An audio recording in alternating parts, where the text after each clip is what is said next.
নমস্কাৰ, মই বৰ্তমান উপস্থিত আছোঁ নেহেৰু ষ্টেডিয়ামত আৰু নেহেৰু ষ্টেডিয়ামৰ প্ৰাংগণত বিশ্ব দিব্যাংগ দিৱস উদযাপন কৰিছে অসম পেৰালিম্পিক সন্থাই। মোৰ লগত আছে বিৰলি জাবানে দেখা পোৱা সমগ্ৰ পৰিৱেশ যিহেতু বিশ্ব দিব্যাংগ দিৱসৰ লগত সংগতি ৰাখি দিব্যাংগ খেলুৱৈসকলক আজি পেৰালিম্পিক সন্থাৰ তৰফৰ পৰা প্ৰথমতে সম্বৰ্ধনা জ্ঞাপন কৰা হ'ল। তাৰপাছত ডুবাইত যি অনুষ্ঠিত হ'বলৈ গৈ আছে এছিয়ান ইউথ পেৰা গেমছ, তাত দুগৰাকী খেলুৱৈ অসমক তথা ভাৰতক প্ৰতিনিধিত্ব কৰিব পোনপ্ৰথমবাৰৰ বাবে আৰু তেখেতসকলকো সম্বৰ্ধনা জ্ঞাপন কৰিছে, লগতে ষ্টেণ্ড আপ প্ৰগ্ৰেমো ৰাখিছে। প্ৰথমতে আপোনাৰ ওচৰলৈ আহিছোঁ, যিহেতু দুগৰাকী খেলুৱৈ গৈ আছে ডুবাইলৈ পোনপ্ৰথমবাৰৰ বাবে ভাৰতৰ লগত প্ৰতিনিধিত্ব কৰিব অসমৰ দুগৰাকী খেলুৱৈ, গতিকে কেনেকুৱা অনুভৱ, কি ক'ব? চাওক, অনুভৱ খুব ভাল, কিন্তু আমাৰ কপাল বেয়া, আমাৰ 5গৰাকী খেলুৱৈ বাছনি হৈছিলে, কিন্তু আপুনি জানে আমাৰ খেলুৱৈবিলাকৰ বেকগ্ৰাউণ্ড কেনেকুৱা, ঘৰ কেনেকুৱা। কিছুমান কাগজ পত্ৰৰ মানে নাথাকাৰ বাবে পাছপৰ্ট মাত্ৰ 29 তাৰিখে আহি পাইছে, যাৰ বাবে এণ্ট্ৰি ক্ল'জ হৈ গ'ল। তো আমাৰ এতিয়া 2গৰাকী ঠিক পাইছে, 5জনৰ পৰা কমি 2গৰাকী হ'ল, কিন্তু এইটো আমাৰ কাৰণে এটা নতুন ষ্টেপ ক'ব পাৰে বা another feather in the heads of Paralympic Assam. Paralympic Assam আগতে ৱৰ্ল্ড পেৰা এথলেটিক্স গৈছে, নেশ্যনেল ইণ্টাৰনেশ্যনেল গৈছে, ৱৰ্ল্ড ছুইমিং গৈছে, আপোনাৰ এছিয়ান গেমছ গৈছে, এছিয়ান পেৰা গেমছ গৈছে, কিন্তু ইউথ এছিয়ান গেমছত এইটো আমি প্ৰথমবাৰ আমাৰ ল'ৰা ছোৱালী বাছনি হৈছে। আৰু এইটো আমাৰ কাৰণে নতুন এটা new feather in the heads of the Paralympic Assam. আৰু তেওঁ খেলুৱৈখিনিও বহুত কষ্ট কৰিছে। মই আজিৰ পৰা 1.5 মাহ আগত গোৱালিয়ৰত যেতিয়া জুনিয়ৰ পেৰা এথলেটিক্স হৈছিলে, য'ত অসমে 14টাকৈ পদক পাইছিলে, মই তাতে কৈছিলোঁ যে ইয়াৰে পৰা আমাৰ নিশ্চিতভাৱে ভাৰতীয় দলত থাকিব ইউথ এছিয়ান পেৰা গেমছৰ, কিবা টাইমিংখিনিতো মই তাতে দেখিছিলোঁ। আৰু আজি সেইটোৱে সঁচাত ৰূপান মানে কনভাৰ্ট হ'ল। এণ্ড মানে I am the most happiest person. চাওক, যোনটো আমাৰ সপোন আছিলে, এটাকৈ সপোন যেতিয়া পূৰণ হৈ গৈ থাকে, তেতিয়া ডেফিনেটলি মানুহৰ মানে ক'ব লগা নাথাকে। It's very excited and very good feelings. কিন্তু আজি আপুনি আমাৰ লগত আৰম্ভণিৰ পৰা আছে, আমি আপোনাক কৈছিলোঁ, আমি যোনটো দিগত আগুৱাইছোঁ বা যোনটো মানে ভিজন লৈ পেলাই আমি আগবাঢ়িছোঁ। আজি আমাৰ ৰিনিকি মেডাম কয়, আজি আমাৰ honourable chief minister Himanta Biswa Sarma sir কয়, যোনটো আমাৰ vision to develop the para sports.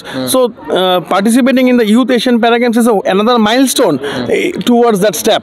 আজি 2টাকৈ খেলুৱৈ যাব ওলাইছে আৰু আমি পদকৰ কাৰণে চেষ্টা কৰিম। যদি আমি পদক পাই যাওঁ, তেতিয়াতো আমাৰ কাৰণে আৰু এটা ফেডাৰ হৈ যাব।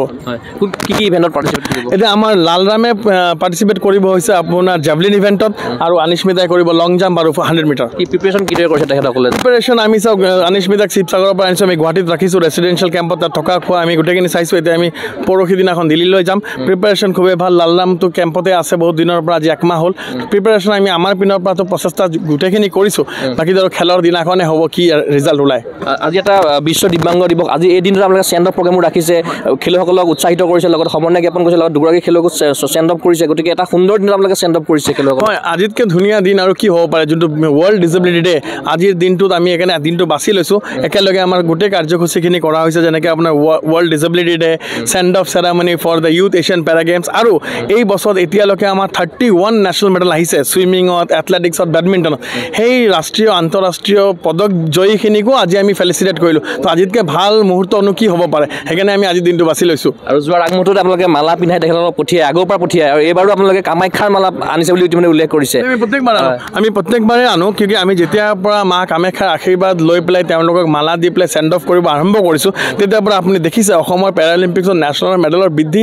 মানে আপুনি লাষ্ট যদি চাই, বছৰত 12-13টা মেডেল আছিলে, এইবাৰ এতিয়ালৈকে 31 national medal and 2 international medal হৈয়ে গ'ল। এতিয়া আৰু খেল বাকী আছে, ছিনিয়ৰ এথলেটিক্স আছে, আপোনাৰ পাৱাৰ লিফটিংছ আছে, খেলো ইণ্ডিয়া বাকী আছে, ৱৰ্ল্ড গ্ৰেণ্ড প্ৰিক্স আকৌ হ'ব ইণ্ডিয়াত বাকী আছে।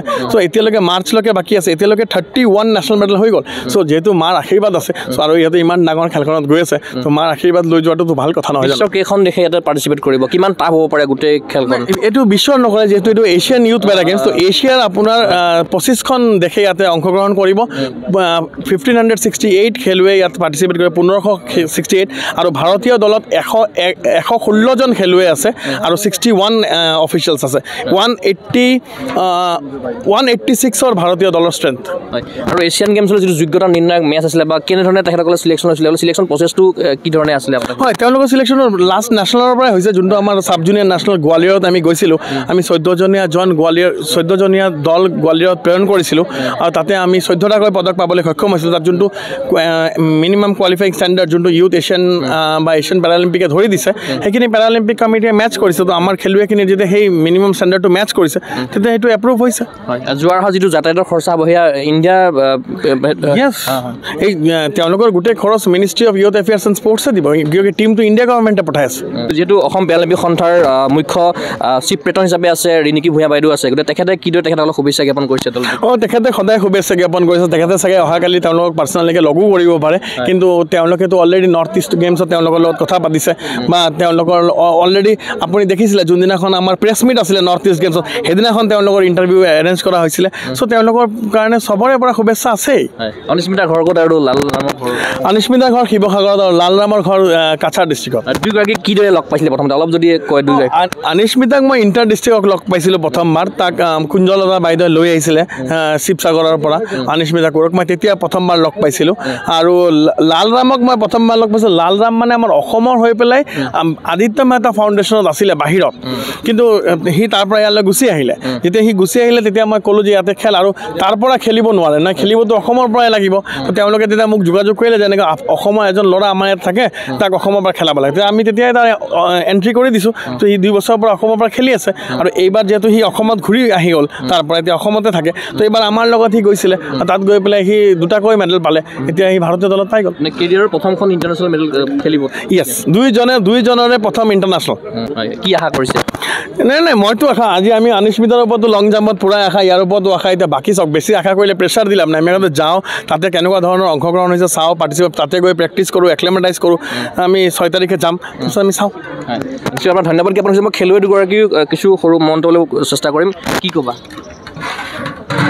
মোৰ এবাৰ প্ৰথম ইউথ এছিয়ান গেম চিলেক্ট হৈছোঁ। বহুত সুখী হৈছোঁ। প্ৰথমবাৰ খেলিবলৈ গৈ আছোঁ, আৰু তাত মই মোৰ নিজৰ বেষ্ট দিব চেষ্টা কৰিম।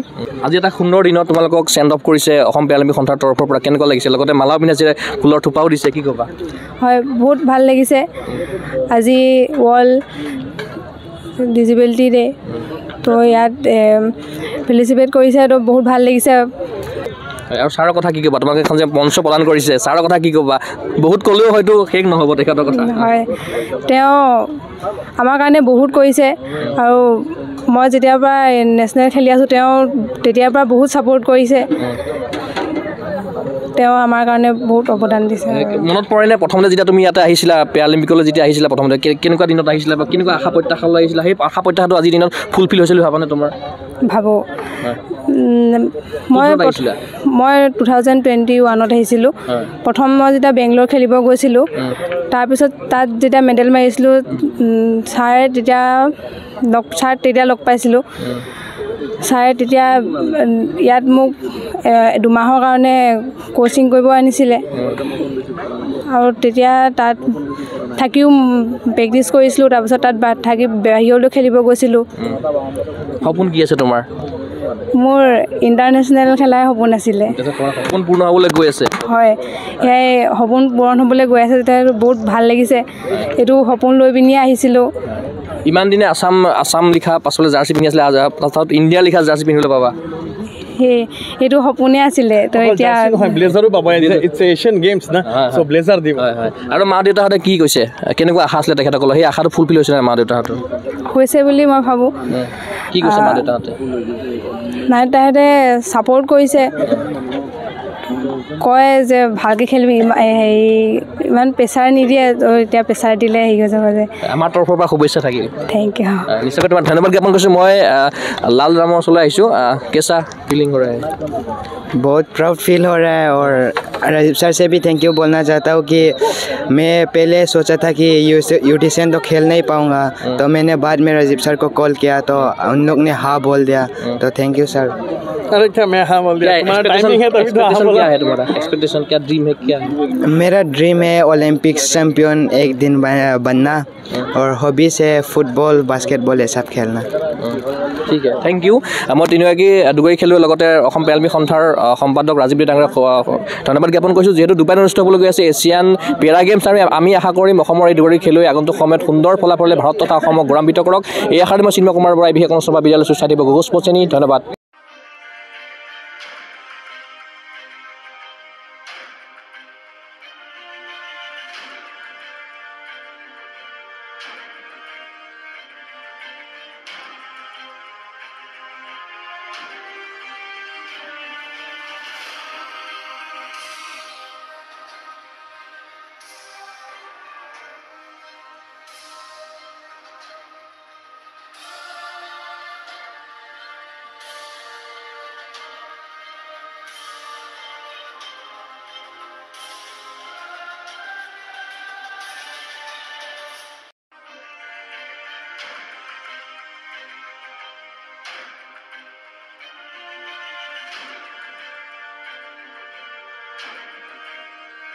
ফিজিকেল এডুকেশ্যন বিষয়ত ডিগ্ৰী পাঠ্যক্ৰমৰ কাৰণে অসম তথা উত্তৰ পূৰ্বাঞ্চলৰ প্ৰথমখন শিক্ষানুষ্ঠান অভিৰুচি ইনষ্টিটিউট অৱ ফিজিকেল এডুকেশ্যন 2 বছৰীয়া ফিজিকেল এডুকেশ্যনৰ BPEd পাঠ্যক্ৰম আৰু 4 বছৰীয়া BPES পাঠ্যক্ৰমৰ বাবে নামভৰ্তি চলি আছে বিতংকৈ জানিবৰ বাবে আজি যোগাযোগ কৰক যোগাযোগৰ নম্বৰসমূহ হৈছে 9435100098 7002 33540 88765210998 website www.aipguwahati.in